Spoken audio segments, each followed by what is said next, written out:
খাদ্য নিরাপদ রাখার কিছু কৌশল জেনে রাখা ভালো। যে কোনো খাবার আর্দ্রতা থেকে দূরে শুকনো অবস্থায় রাখা উচিত। নন ফুড গ্রেড প্লাস্টিক পাত্রে খাবার রাখা যাবে না। সম্ভব হলে কাচের পাত্রে খাবার সংরক্ষণ করতে হবে।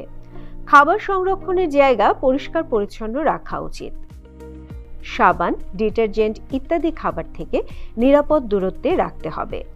রেফ্রিজারেটর ঘন ঘন খোলা রাখা যাবে না।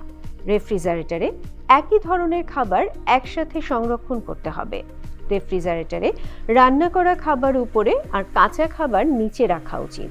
দুধ ও দুগ্ধজাত খাবার কাঁচা খাবারের নিচে রাখা যাবে না। দীর্ঘ সময় সংরক্ষণের জন্য খাবার ডিপ ফ্রিজে রাখতে হয়। প্রতি 2 সপ্তাহ পর পর রেফ্রিজারেটর ও ডিপ ফ্রিজার পরিষ্কার করা উচিত।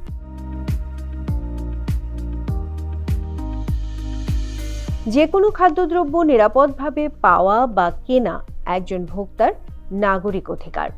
এই অধিকার লঙ্ঘিত হলে ভোক্তা আইনের আশ্রয় নিতে পারেন।